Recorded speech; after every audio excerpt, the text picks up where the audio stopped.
right, I think we are good to go. Welcome everyone to the webinar. Um, we're going to be talking about how to get into the media in 30 days. It's really nice that you're all here. I'm Kristiina Nieminen. I'm a director of PR and communication strategy here at San Francisco agency, and I mostly work with international media, also with Finnish PR, helping our clients to get media coverage, help build credibility, and help build awareness around the brand and trust in the brand. And that helps reach business goals. And today, presenting with me is my colleague from Sweden, Per. Per, go ahead and introduce yourself. Yes. Hi, everyone. Per, I'm based in Stockholm, and I work with a lot of our agency's Nordic clients, mainly with Swedish media, but also with international media. So basically, I do the same things as Kristiina, I would say, perhaps a bit slower. So nice to be here. Nice to be talking to you a bit about PR. Absolutely. A little note about questions and such during the presentation. So feel free to kind of drop in questions as we go along. Pat and I will be doing our best to keep an eye on those, and if possible, we're going to address them as we go along. Possibly we'll be doing the bulk of the questions and answers bit at the end of the webinar, where we do have time reserved for that, just to make sure that we go through the full presentation and won't have to rush at the end to do anything. So we'll be hitting that Q&A section at the very end. So without further ado, let me just pull up my Yeah. slides again. I'd also just want to mention briefly, this is going to be recorded, by the way, so everyone knows that. Yes, thank you for that, Pat. It's going to be recorded, so you're going to be getting the opportunity to get that recording and this deck after this webinar with maybe a couple of little extra goodies in there that we won't be showing here. So here is the outline of today's webinar. We're going to be talking about the new PR landscape. Things have been changing quickly. AI, is it messing up everything or is it not? Is it actually an advantage to us PR pros and communications professionals? We're also going to be going through our 8-step system. This is the blueprint for landing coverage in 30 days. You don't just have to take it from us. We have done this for our clients time and time again. We get a really ambitious goal. We want to get earned media coverage in this time frame, and we do it time and time again. And there is a method to that madness, and we're going to be sharing that with you today. In addition to that, we're going to be kind of showing you the roadmap and certain do's and don'ts of hitting that 30-day launch plan correctly and mastering your pitching strategy. And then we're going to have a live Q&A. You will be able, as I said, drop in some questions in the chat, and we're going to be keeping an eye on them. Pat and I will be taking turns talking about these different parts of the topic that we're going to be covering today. And let's get right into it. So, a little bit about us first. San Francisco agency in numbers. The total of media hits that we generated for our clients last year was over 4,000. And I heard just yesterday that for this year, we have already gone over 5,000. So we're super excited about that. And last year, we worked with more than 100 clients from 12 countries. So there's a lot of different kinds of industries, lots of different cultures, and lots of different organizations that we worked with different needs. But all of them that we help with are about comms, PR, and getting those business goals supported by really good results. 100% of our clients would recommend working with us. We're pretty proud of this number, as you can imagine. There's about 13 team members right now with 6 nationalities. So boutique agency, boutique size, and boutique agility. That's how we roll. We've picked up some awards over the years, some Finnish Comms Award for B2B launches, but then also a Bronze Lion. And as said, this deck does include some extra goodies, such as links to Tier 1 media coverage and Finnish media coverage that we've secured for our clients. So you can also take a look at those. Also, a little bit of a sample here for the types of media that we also work with. So there are some really big hitters here, from Venture P to the New York Times, and of course, Finnish Helsingin Sanomat, and also, Dagens Industry recently, much thanks to Per for all of that success. All right. So when you're within your organizations, you're kind of trying to get the budget to do communications and PR. Maybe you need an external partner, or maybe you just need to allocate more internal resources into this game of earned media coverage. So there's going to be a couple of things that we want to touch on with you to maybe help you have those conversations internally and to argue the value of public relations. We feel like marketing is really well positioned to argue the need for, buying ads or buying merch or ordering merch and these kinds of things. Whereas public relations, because the results of earned media coverage, they take sometimes a little bit to generate and they take a little bit to have that immediate impact. It's important to be able to really verbalize to the decision makers at your company, whoever is holding that wallet for the budget for next year, they need to be convinced. But just so that we are on the same page in this webinar, public relations and marketing are very much two different things. The way we see it at San Francisco Agency is that public relations is a method of building relationships and reputation, particularly over the long term. You're aiming to build trust, credibility, and goodwill around your company and around your brand. So, in short, a great reputation is going to help you in crises and it will also help you during economic downturn. So, it's not just for the good times. What is earned cannot be bought. When you earn something, you earn that piece of media coverage in the tier one media that you've identified that's going to be important for you. Uh, you did not buy that. You really earned that. You had to work for it pretty hard. Not to say that marketing isn't valuable, it just simply has a different purpose and a different role. Marketing, the way we see it, is about driving sales and persuading your customers to choose your product or your services. It's about converting those prospects. It is also a direct sales tool, absolutely crucial to closing deals and also navigating those economic downturns. So while you might have a great sales process and a fantastic marketing to help you in a reputation crisis, it won't do the same thing for that as public relations will do. You can always buy an ad, and that's great about marketing, that's great about ads. What's great about public relations is that you really have to work for it, you really have to earn it. And that's the heart of our conversation here today, how to make this happen. So, why PR? We've collected some numbers here to help you understand and put it into words that very kind of, CFO, money and number focused people will understand within your company. So why do PR? It helps to increase brand awareness. Media coverage, earned media coverage can increase brand visibility by up to 275%. In addition to that, it helps to build stronger credibility through thought leadership. So, almost three-quarters of potential clients are more likely to trust a brand if it has earned media coverage. So, think of it. Whenever you're looking at a new company that you maybe want to order something from, you're looking at a new brand, what do? You Google it. You want to find that third-party validation that this is a good brand to trust. I can trust these products. I can trust these services. So that's what it goes towards. It's also very cost-effective brand building. PR can be up to 90% more cost-effective than paid marketing in reaching new audiences specifically. Uh, we're talking about approaching channels. So, you don't control what New York Times posts. You do not control TechCrunch. You don't control Finnish media.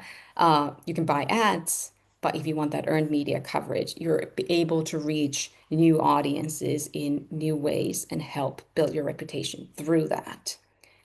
You will also be able to generate better lead quality. So businesses that invest in PR have been found to see a 5 to 7% increase in overall sales lead quality. And that's what we want. We want qualified good leads. In addition to that, improved search engine optimization is also a part of the results and impact of really well done, consistent PR. So backlinks can increase your SEO ranking by more than 45%. So that is something to take a note of. And also, now that we're in the world of generative AI, we're also talking about things like generative search engine optimization. So, as much as 96% of sources cited by AI search engines today are external to the company's own channels. So, we're going to be spending a little bit of extra time on this because I feel like that is very much on the minds of communications professionals and marketing professionals trying to answer the question, okay, how can we put AI to work for us? How does it impact us? How do we need to adjust? We're going to be talking about that for the next little bit as well. And by the way, all of these numbers are sourced. These are not made up at all. These are very much trusted information that we also rely on. Um, Next up, hoping my slides will respond. There we go. Per, please. Yeah. Yeah, as you noticed, we dedicated the first part of this webinar to the why of proactive PR, but the environment we operate in is, in a sense, experiencing a shift. Because let's be clear about this: if you don't have a strategy for earned visibility, which, as you understand, is coverage from trusted third-party media outlets, then you will increasingly struggle to be found and to be trusted, and maybe also to be recommended. And this is, of course, because of artificial intelligence and generative engine optimization, or GEO, as it's called. It's basically changing the mechanics of how your potential customers can find information online. And they're doing it at warp speed. If you go to the next slide, you can see that basically GEO is the new CEO. People have said this, but it's actually kind of true. I mean, for the past 2 decades, we focused a lot on keywords, backlinks, and on-page optimization, and that's not going away in any way. But the game has a powerful new player. When a potential customer now asks an AI tool, say ChatGPT or Google Gemini, to recommend a reliable partner for X, or what are the best products for Y, what do you think the AI's answer is based on? Well, according to industry studies, including data from Muckrack, around 90% of the information AI sites fall squarely into PR territory, trusted earned media. It's not marketing, it's not copy, it's not blog post or paid advertisements. It's earned media.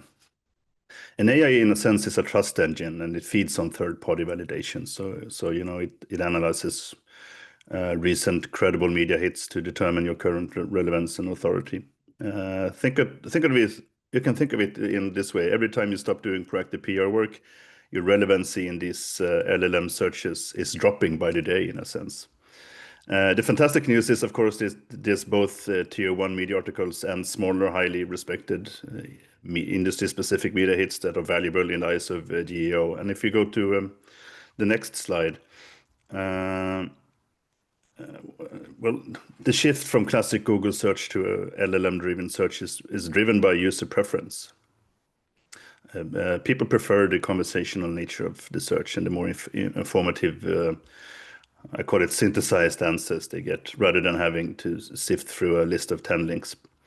And this is where a PR strategy becomes a powerful advantage. Tools like ChatGPT and others are constantly consuming and amassing massive amounts of information, and they have a strong bias towards trusted, well-established, and current media outlets. So your marketing might be phenomenal, and your website content might be flawless, but there is the essential distinction: the AI cares more about what others are saying about you. Very, very much so. And we've already seen this in action for some of our clients. We also advise them to really keep an eye on ChatGPT and these kinds of things. Like, okay, think about what your potential customers, what kinds of prompts are they going to be using when they are looking for partners or they're looking for companies to buy from in your industry. Think about those, and then are your brands or is your company name popping up in those searches? And we've been really happy to see that a lot of our clients have had this happen, and it is something that we would advise you to also keep an eye on closely. Yep. Then going into the daily reality of a journalist, this is going to be fun because Per has actually worked as a journalist. He has that experience. So Per, do take it away. Yeah, sure. So basically, the golden rule of PR is quite easy. It's make the journalist's job easier, not harder. And journalists are not just busy; they are actually perpetually running against the deadline, more or less. Granted, there might be some exceptions to this, but this is my general view of how the life of a reporter and a journalist.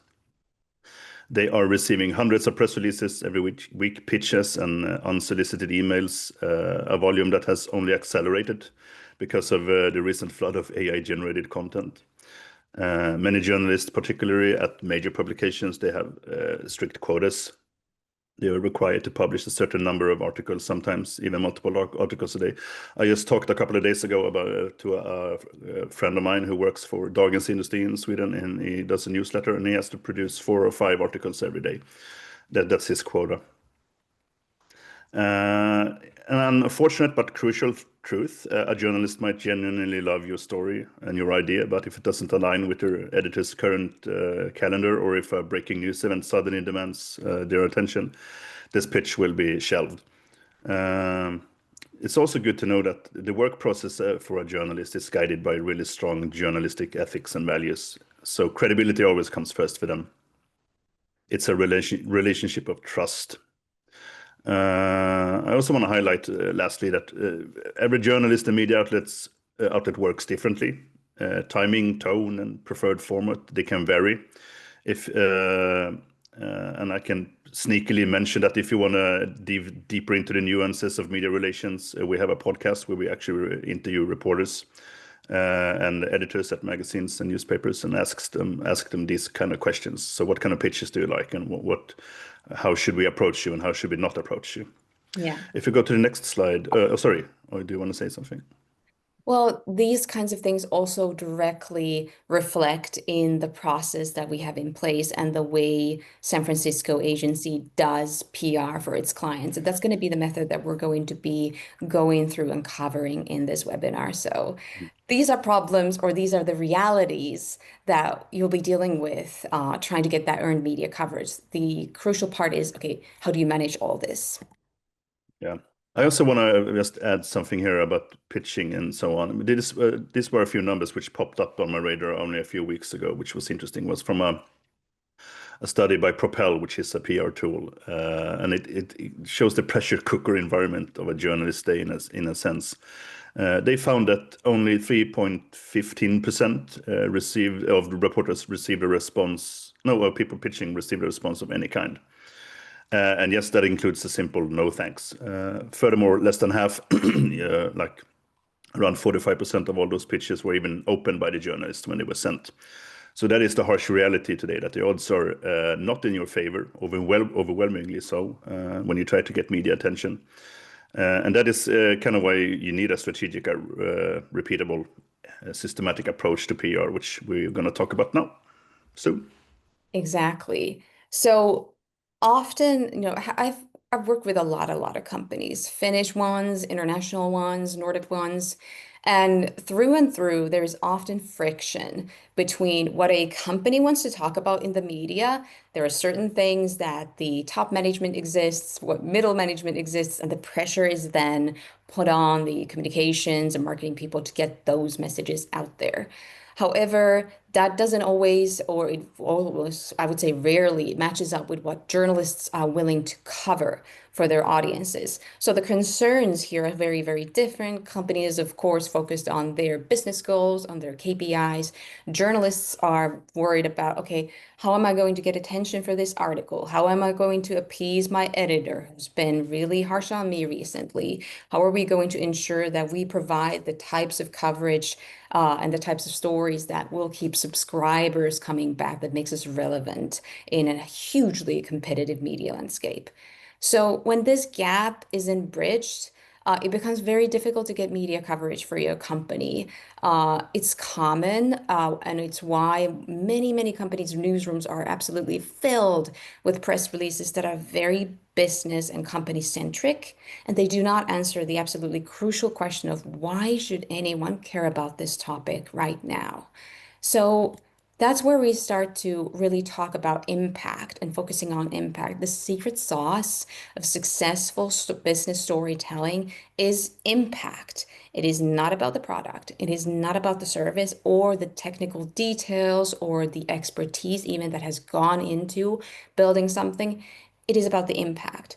And most companies are much, much too eager to dive into the technical details of their products or services, or they may also get stuck in talking about everything from the point of view of business strategy. Well, for journalists, that doesn't really help them deliver stories for their audiences that the audiences care about. So many companies forget to paint the bigger picture. What is the problem that they're solving, who they are helping, and why it's meaningful. And this is at the core of all conversations that we have with our clients, whether they've done PR before successfully, or if they're just starting out. Maybe they're a pre-seed startup and they need to get their story together. This is always the conversation that we end up having with them. So, going into what you've been waiting for, this is the proven approach that has won awards for our clients, won awards for us, and how we are able to consistently get our clients into their target media, regardless of company size, regardless of industry, or whether there's even newsworthy announcements, because you don't have to always be issuing press releases. You don't always have to have a technical or scientific breakthrough to share, even. There's 8 steps to this, and we're going to get into it now.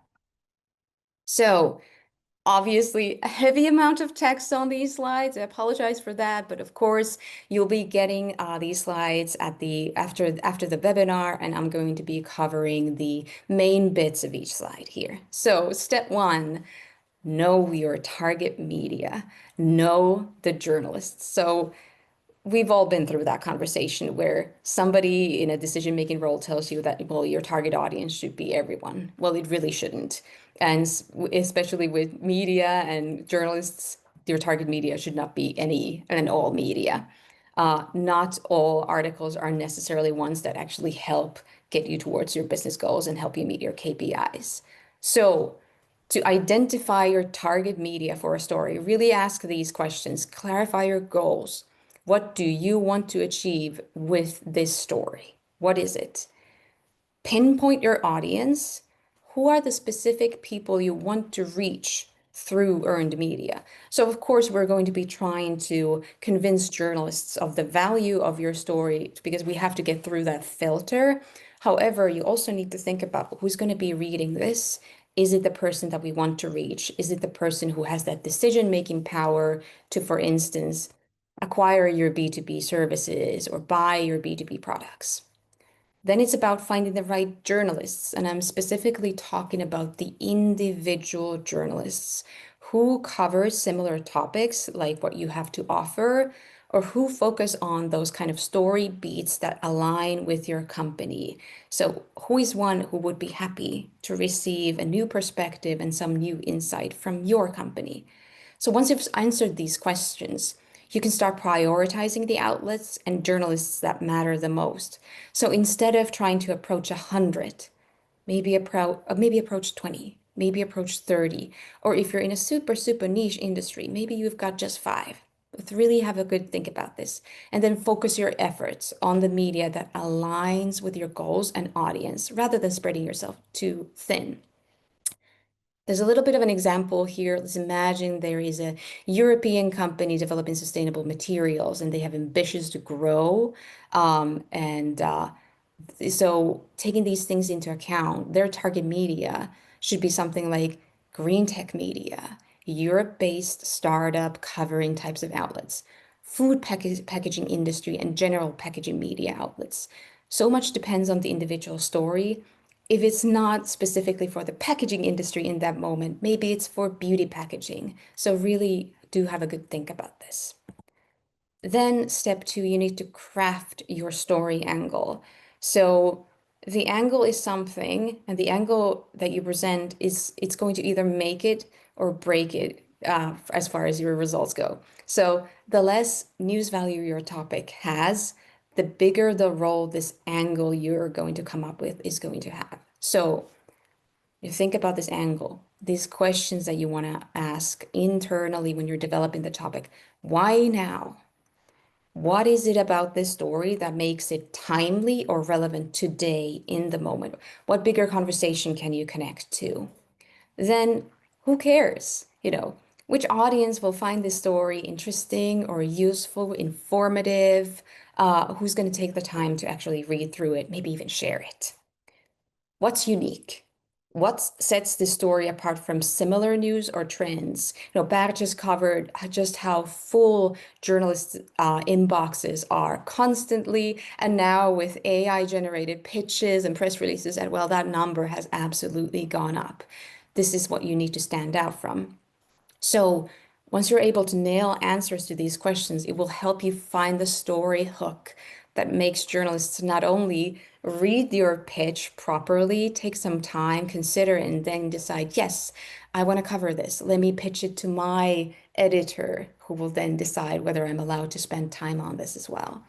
So here's an example of kind of a no embargo B2B thought leadership. This is a very typical case that we work with a lot of the time. So let's say there's a company in the maritime industry. They offer retrofit solutions, but there's no urgent news to share, no acquisitions, no partnerships, no new funding raised, anything like that. But they still want to highlight the topic of retrofitting. Maybe this could be a guest article in a trade media. So then, don't talk about that topic generically on a very high level. Think about potential angles for this.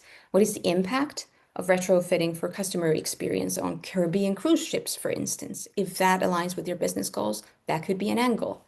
Another option is to discuss retrofitting as something that helps to save costs and kind of contrast that with very expensive fleet renewals. And maybe that could be specifically in the cargo shipping industry. So, polishing, finalizing stories, making them more specific, full of examples, that's going to help you find the target audience, appeal to them, and also make your journalists buy the story. Then strengthen your storytelling, bigger picture, data, concrete examples. So when you offer stories to journalists, these pitches, these stories, they should never exist in a vacuum. We are all part of a bigger world where things are happening at all times, and it is journalists' job to do their part of helping their audiences understand the world that they're operating in. For more general media, this will of course be what is happening, what are the current affairs, breaking news of the world. For trade media, it might be something like, okay, how are tariffs or how are these political shifts affecting the industry? So you should always think about how can you connect with those things. So to strengthen your storytelling, identify the core problem. What challenge or pain point is at the heart of your story that you're offering to a media outlet? And then connect it to bigger trends. What major shift or change in the world does your story tie into? When you have these conversations and when you develop stories within your organizations, you may not always find the perfect answer to each and every question and hit everything perfectly. But if you cover all of this in your thought process, you're going to have a better story to go with at the end of the day. Backing your stories up with data is also extremely valuable. So you can use proprietary data to do this. That's always great because that's unique and nobody else has that. Or you can also rely on trusted third-party statistics to show the scale or impact of a trend or a topic or a problem. If you're going to be talking about, for instance, job seeking, talk about how many job seekers there are, talk about what are the economic losses from this amount of people not having a job to go to. Then give vivid examples. This means sharing concrete, easy to grasp examples of your solution in action or the consequences if the problem goes completely unsolved. And some of the cases that we often get at San Francisco agency, it's about we get product launches. A client comes in, they're going to launch a product. Well, we already know from our experience working with the media that product launches usually are not very interesting unless you're Apple, unless you're Google, or a really big name company where everybody in the industry, your competitors, if everybody's really following you, a product launch is enough. But if you're not there, then you're going to have to think about this a little bit more.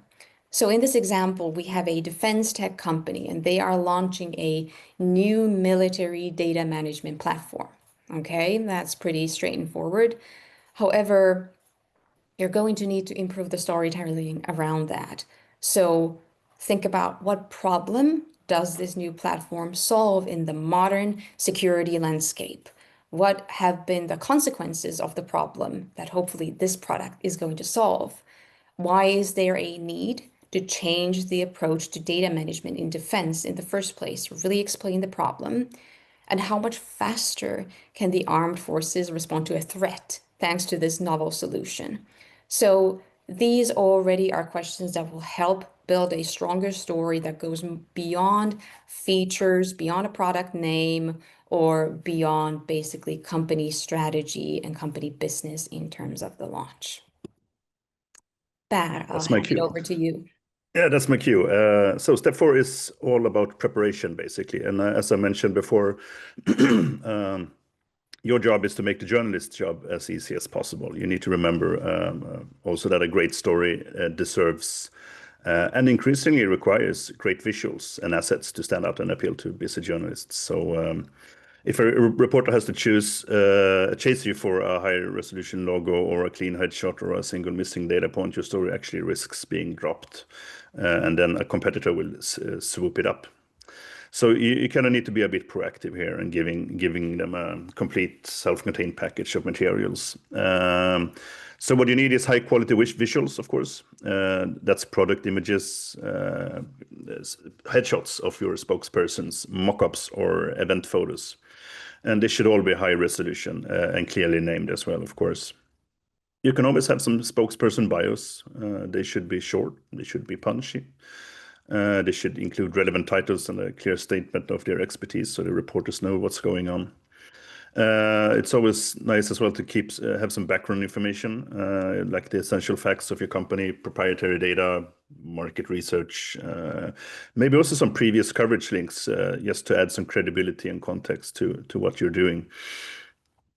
And when it comes to a modern media kit, it doesn't have to be a PDF. I mean, it can be as simple as a well-organized shared Google Drive folder with some subfolders, which are clearly marked with the correct names. That's actually quite effective for when you do embargoed materials. If we look more to the long-term PR thingy, you should have a permanent 4D media or press section on your website with all your up-to-date logos and editorial images and high-resolution headshots, etc., which should be easily downloadable. If you host sensitive or embargoed materials on your site, you can always password protect that, of course. We'll talk a bit more about embargoes. If we go to the next slide, we can talk a little bit about how you sell your story to reporters as well. So when you have everything you need, it's time to actually pitch. And while newswires have their place for mandatory regulatory announcements, you need to do a personal and tailored approach. I think both me and Kristiina we think that will get you further in the long term. You should take your time to pitch your story to a specific, carefully researched list of journalists, as mentioned, ideally under an agreed upon embargo that gives them an exclusive advantage and some time. It's also really good if you're aiming for a deep dive interview, for instance, with an executive profile or a guest opportunity. So when you craft your pitch, we have some core principles. Handpick.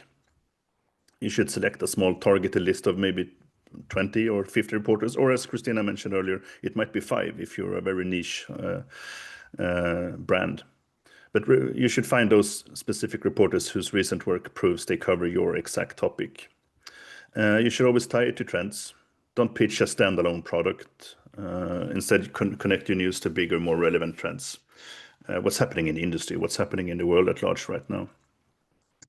It feels like I'm regurgitating here, but I mean, these are the main topics we want to talk about. Support your findings with data. Use your own proprietary data if it's possible, or credible third-party statistics to add some weight and authority to your claims. And also be concrete. Give concrete examples of how your solutions make an impact. Your solution makes an impact, or the real-world problem you're solving, not just vague claims. Reporters hate that. We have a little example here also of how how a pitch can look like. It should be concise, I think. The subject line should give the news, and the body should explain why the story is relevant to a journalist beat. You can always, I like to do some bullet points just to offer some clear key points of what's going on. And then perhaps I can end it with suggesting an interview with an expert from my company, of course, to seal the deal. Next Exactly. slide. Exactly. And this pitch here kind of has these key elements of a pitch. And I want to say also that this pitch is actually a template from a pitch that landed a very fresh startup. I'm talking 2 months old, landed them coverage in Business Insider and TechCrunch. So this is effective and it has gotten results. Yep, that's a nice pitch. Also, following up is quite important. I mean, you should never get discouraged by a lack of immediate responses. As we said before, a journalist inbox is a war zone. Your pitch is a casualty of volume until you follow up. So you absolutely need to follow up. But you should do that by adding extra value, not just sending an annoying, did you get my last email? And I'm guilty of this. I've done that sometimes when and it doesn't work. So yeah, how should you follow up? Yeah, well, timing is important. You should wait a few days, not hours. Give them some time to breathe. Offer them something new in the second email. Refer to a fresh related story you've seen them publish, or add a new relevant data point to your original pitch. Frame it as you can say, I saw your excellent piece on topic X, and I thought this additional data point might be relevant. Also, looking at the internal coordination, if you contact a different journalist at the same outlet, let them know you have already been in touch with a colleague to avoid confusion and demonstrate respect for their internal organization. Follow up. Well, if a media outlet that requested a press release hasn't covered the story 2-3 days after the launch date, you should check in with them. You can send a brief email saying you just wanted to see if they have any further questions, and mention you're happy to set up an interview or dig up additional materials for the piece. The example we use here is a little template for how you can politely reiterate the key highlights and offering some specific further assistance, which hopefully moves the journalist one step closer to reporting on your story. I'm ready Very for the much. next slide, but I'm guessing Kristiina wants to. Yeah, just a little addition because like I spend so much time talking about how important it is to develop your story internally. Some of that development might be crucial for you to have an effective follow-up message to send out. So don't show all your cards instantly in the first pitch you send out. Save something for these follow-ups. So you really got to respect the process, respect the journalist's work. The reporter owns the article. And once it's published, you can't change anything. Trying to do so can really damage your credibility and your relationship with the journalists, especially for organizations and even for leadership who's very used to marketing and ads and total control over that content. It can be really tough sometimes to adapt to this whole part of PR where you do not control the content. Advertorials are completely different. Some guest articles, even certain trade media outlets can give you a lot of control over that content as long as it's editorial and non-promotional.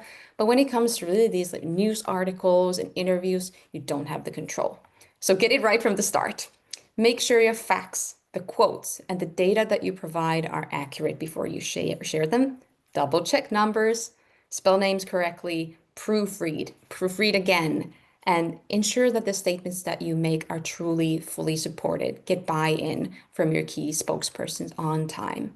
This accuracy helps to build trust, makes the journalist's job easier, and at the end of the day, that's going to result in getting coverage smoother, and it makes the journalist feel like you're easy to work with.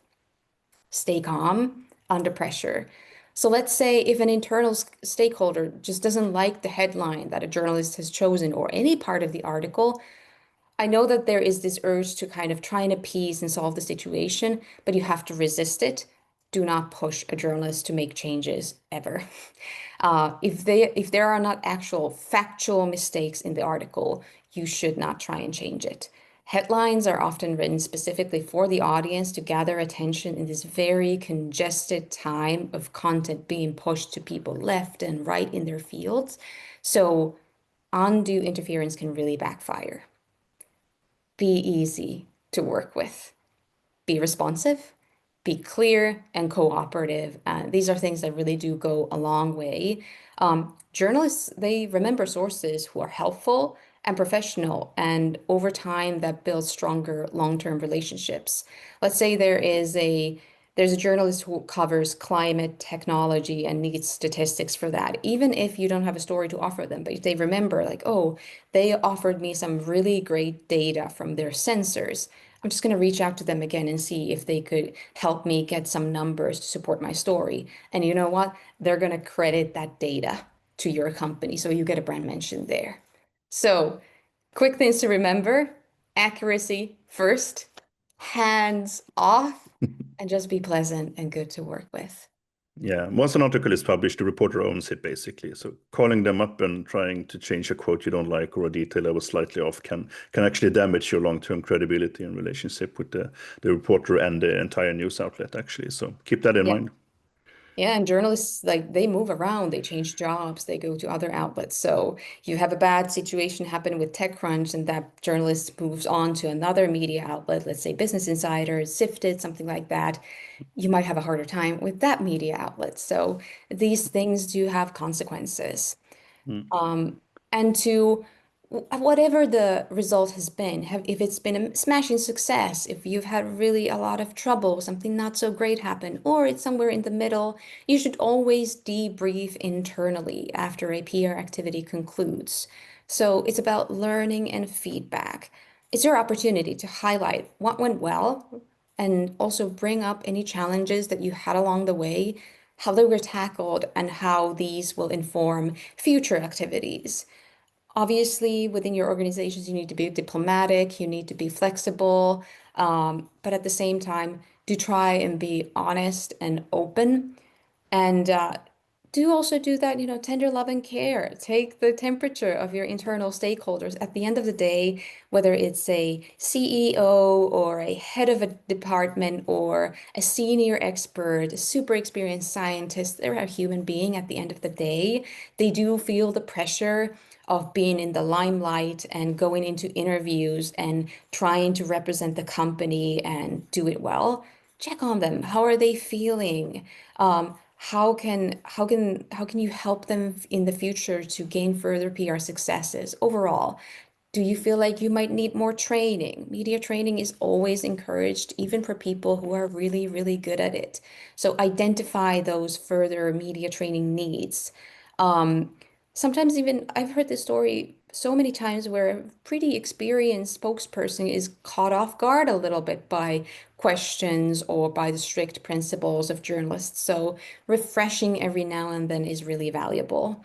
And So don't forget that a debrief can actually identify gaps in messaging or interview techniques. So I think you should use that opportunity to justify media training, which is an investment that boosts spokesperson confidence. And also, like if you, obviously, I'm talking from the role of a PR consultant, but if you bring about an external expert, that can help you much internally and change alignment, for instance. So a debrief is a foundation of your next even better PR strategy in a way. yeah, exactly. Just very briefly on this, debriefing is also about making you feel good. You know, you're in a position, you're under a lot of pressure, and you need to get the coverage, you need to get your messages out there. Debriefing internally is also an opportunity for you to get really nice feedback about your work. Did something go well? We have all received good feedback along the way from our bosses or from our colleagues for our job done well. So it's an opportunity for you to also bask in some successes and enjoy those moments. So looking a little bit towards the 30-day roadmap to media coverage, this is our big claim that we've made to you guys that it is indeed possible to do this. So this timeline can look something like this. Within the first 2 to 3 weeks, you should do the planning and you should do the content.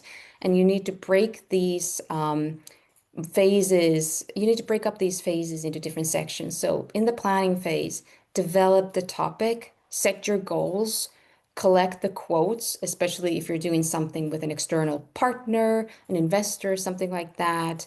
Think about the media targeting.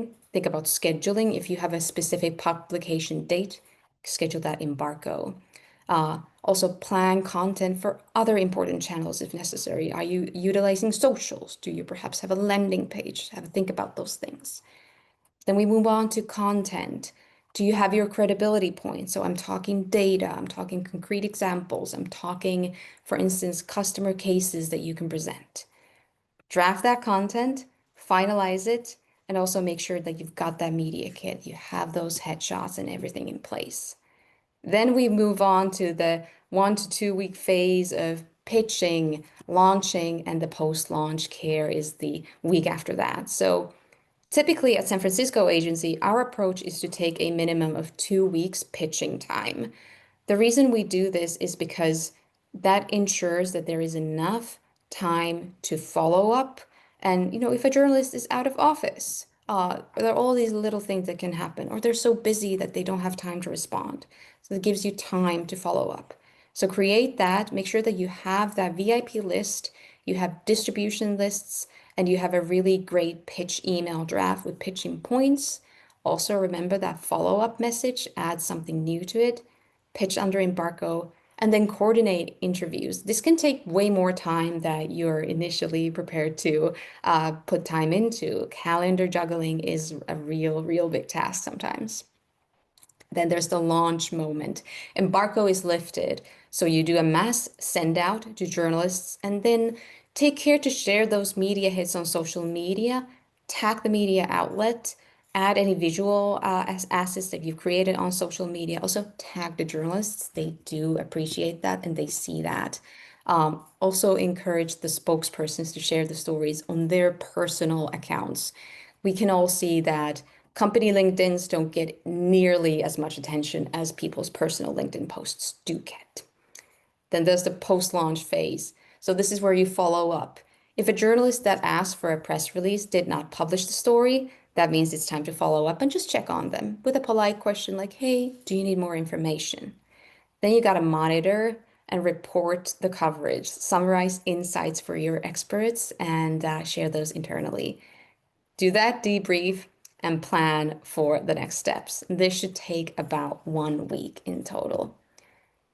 We're gonna, as the last little thing before we get into the Q&A section, I did see that there was one question in the chat, so let's make sure to address that first. But then briefly on do's and don'ts when you pitch a story. I won't go through all of these. However, these are really the key ones. Bit of a long list to remember, but always refer back to this. When you offer exclusive, do it strategically. Use embargoes, time your pitch in a smart way. Don't try and get a story out if there's a super congested time. So for instance, if slush is taking place. You got to limit your follow-ups. Be persistent, but be respectful. Don't send 4 or 5 follow-ups. We keep it to usually 1 or 2, depending a little bit. You got to separate PR from marketing. Always be accurate, be respectful and collaborative. Prepare all materials well ahead of time and amplify after publication. And this means sharing on social. Don'ts when pitching a story. Don't pitch irrelevant stories. This might be a given, but you always got to make sure that you have the match between the story and the journalist. Do not overhype or exaggerate claims. Don't overuse exclusives or break embargoes.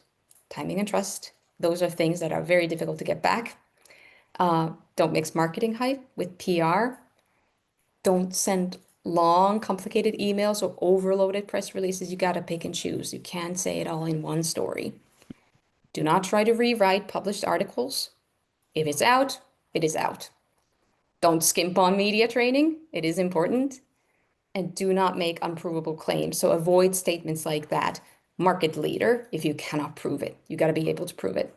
Also avoid greenwashing phrases. There's the EU Green Claims Directive that means that basically if you're calling something sustainable, you need to prove it. You need to have materials proving that.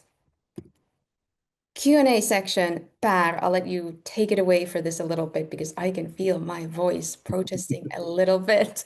Yeah, no, we got a question a few minutes ago from Yuri about, he said, can you repeat what they hate and why? And I think what Yuri means, we talked a little bit about respecting a journalist's time, for instance. And don't just send them annoying emails with, did you get my last email? And etc. That's one thing. And also that make sure that you send the right kind of questions to the reporter and the right kind of pitches so they feel that you have actually done your due diligence. Otherwise, they don't enjoy it as well. And finally, respect the process. That's also something that you need to think about to not to harm your own credibility in relationship with the news outlet. We got a second question, which I think, Kristiina, you might be actually more suited to answer. And the question is, when is a company big enough to start doing PR? For instance, is it smart for a startup to begin PR only after raising funding? That depends on your resources, I would say. If you have a great story to share, I don't see a reason why you shouldn't or couldn't start building relationships with journalists. So, PR is more than just about pitching a story to a journalist. It is about having meaningful conversations and kind of acknowledging journalists that are covering the topics or the industries that are relevant to you. So that means following them on social media. That means commenting on their stories, sharing those stories. That can also mean if you see a journalist that might be relevant for you at an event, go up and talk to them, have a conversation with them. That is PR already because you're making that contact point there. However, when it comes to that, startup to, is it smart for a startup to begin PR only after raising funding? I would say that is up to you to choose. However, if you're in the raising money phase, you could do already thought leadership PR. You could do a guest article already, even if you are pre-seed. And then that already gives you maybe a little bit of credibility in media because you have one or two media hits out there already, or you have been quoted for an article. So then when you go ahead with that funding story, then it'll be able to get possibly a little bit more attention because your name is already out there. This is always a case by case thing.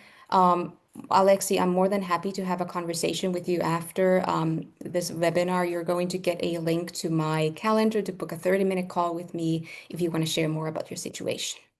Mm. Um, yeah, Yeah. Lina has asked us a questions. Yeah, there's quite a few of them, and this one which made me I'm not quite sure what to answer actually because her first question is, can a company do too much PR and tire out media representatives? And my initial idea thought was no, but then I realized, well, maybe. So it kind of depends, but of course, it's always nice to be top on mind with reporters in general, I think. So if you send 5 press releases and 5 pitches to reporters and they don't pick up on any one of them, maybe the sixth one will actually get picked up because you sent the other ones and they still remember your name and know that you at least sent them relevant data and information.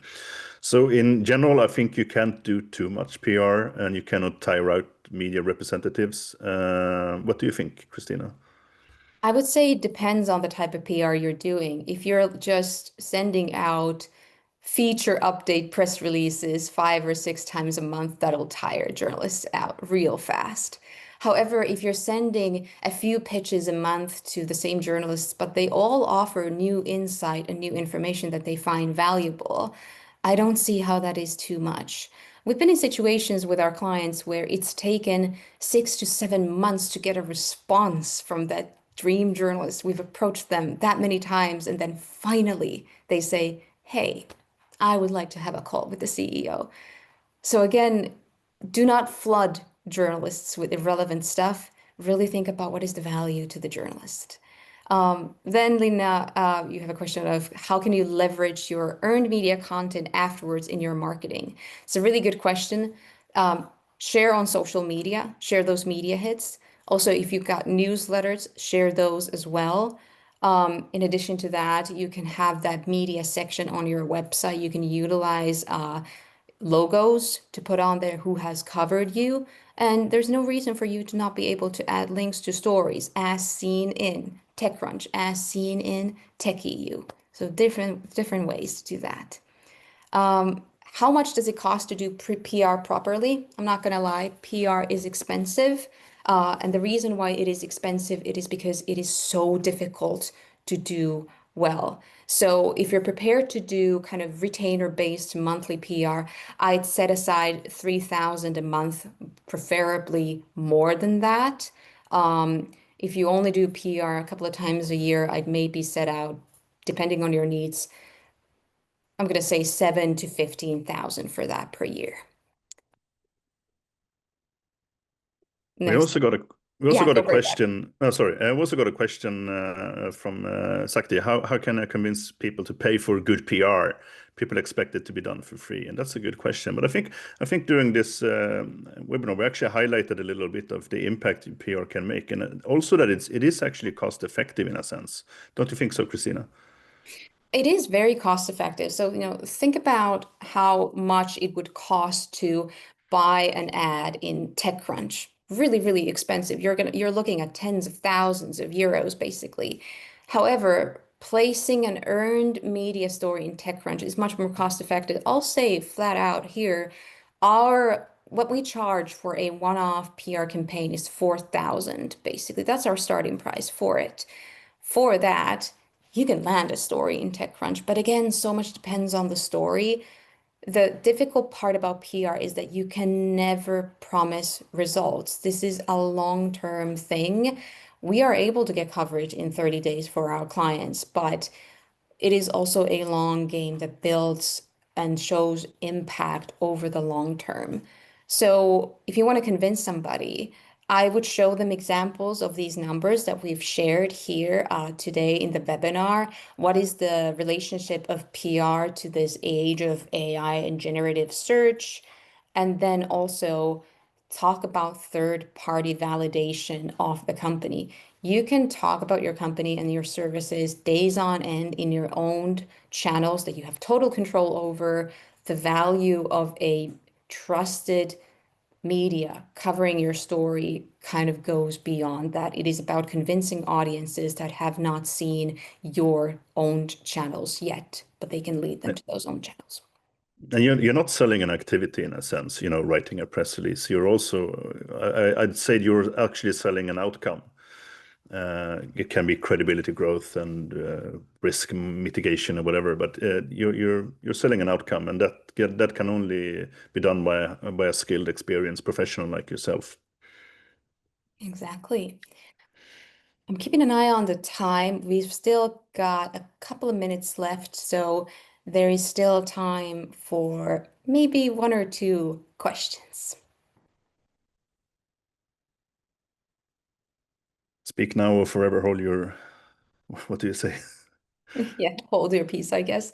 Uh, Um, Even if you can't think of a question right now, you're more than free to follow up with either myself or Per. As I said, you're going to be getting this deck and a couple of extra goodies alongside it after this webinar. And you'll also be getting links to both myself and Per's calendars to have a 30-minute discussion. We can talk about troubleshooting your PR, or we can talk about your immediate needs that you have. More than happy to talk to you, and always happy to hear from people. And also connect with us over on LinkedIn. We're friendly. We post some good stuff. All right, we've got a question. What are your thoughts on contacting local media versus international? For example, for a small company, would it be better to work with a PR firm that is local or one in your future target markets? I would say that depends on your needs and depends on your situation. We are based in Helsinki. San Francisco agency is based in Helsinki. We are very successful in getting our clients coverage in the United States specifically. That's my personal specialty. And we're also able from Finland to get coverage in Nordics and in other markets. So I would say location in this modern world is matters much less than it did before. I would warn you to take a look at the cost levels of PR in different markets. You're going to see that, for instance, in the United States, retainers for PR agencies start at 10,000. So it is a big, big investment. all right, I think time is up actually. Yep. Lots of friendly messages in the chat. makes me feel really happy. So I hope we gave you some information and that you can use it perhaps in the future. Yeah. Thank you so much, everybody, for taking the time to spend some time with us.